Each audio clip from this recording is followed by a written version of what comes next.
Hi hello नमस्कार सगळ्यांना. मी आहे शौर्यवीरची मम्मा. मी तुमचे शौर्यवीरच्या चॅनलमध्ये सगळ्यांचं स्वागत करते.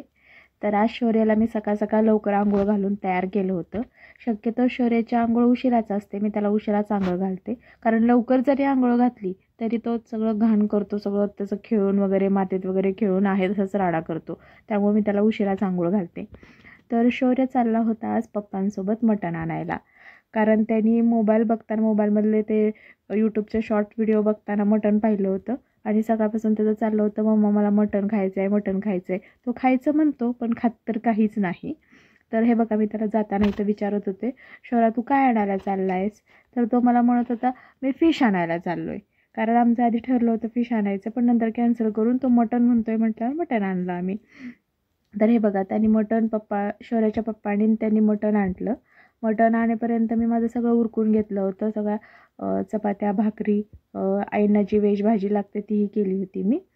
तर मग मी पप्पांना म्हटलं की शौर्यच्या पप्पांना म्हटलं की तुम्ही आता हे मसाला वगैरे जे आहे ते सगळं मिक्स करून द्या मला, मी काय आता हात भरवत नाही म्हणून. तर हे बघा, शौर्याची तर लुडबुड चालू होती की पप्पा मला द्या, मला मीठ टाकायचे, हळद टाकायचं आहे. तर जे काही सगळे मसाले होते, मीठ, हळद, अद्रक, लसूण, कोथिंबीर, खोबरं याची पेस्ट जी आळणीला लागते ती आम्ही सगळी टाकून घेतली. मग ते छानपैकी सगळं मिक्स केलं. शौर्य बघा इथं टेस्ट करतो, त्याला म्हटलं की मीठ आहे का व्यवस्थित, कारण मीठ पुरतं टाकलं तरच रस्सा भाजी मटण ते आणि आहे ते छान होतं, म्हणून तो टेस्ट करत होता. पण शौर्याच्या पप्पांना जायचं होतं बाहेर आणि मटण शिजायला वेळ होता, त्यामुळे त्यांनी भेजाही आणला होता. मग तोपर्यंत त्यांना मी तिकडं भेजा फ्राय करून दिला, ते खाऊन गेले मग बाहेर. मग शौर्याचा पण जेवणाचा वेळ झाला होता. शौर्याला म्हटलं मी थांब तुझ्यासाठी जेवण आणते. तोपर्यंत हे बघा, तो पेन घेऊन हातावर सगळं काही करत बसला होता, रेष आवडत बसला होता. अजून मटण व्यवस्थित शिजलं नव्हतं. मी त्याचा थोडा आणि रस्सा घेतला आणि भात घेतलं आणि त्याच्यासोबत जी आईनं भाजी केली होती अख्खा मसूर तीही थोडी घेतली. शौर्य कधी खात नाही आणि मटणाचा रस्सा वगैरे काहीच खात नाही तो लहानपणापासूनच, आणि मीही त्याला जास्त फोर्स करत नाही. जर मोठा झाला त्याला खायचं असेल तर तो खाईल, म्हणून मग मी त्याला घेतलं. पण आज त्यानं थोडंफार खाल्लं. त्याने खाऊन घेतल्यानंतर त्याचं जेवण झालं. जेवण झाल्यानंतर मी इकडं रस्सा भाजी बनवायला घेतली.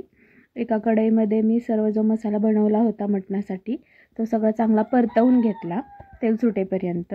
त्याच्यात मसाला चांगला परतवून घेतल्यानंतर त्याच्यामधला मला जेवढा रस्सा भाजीसाठी मसाला पाहिजे आहे तेवढा मी रस्सा भाजीमध्ये टाकला आणि बाकीचा जो उरलेला मसाला आहे त्याच्यामध्ये मी बाकीचं राहिलेलं मटण फ्राय करून घेतलं.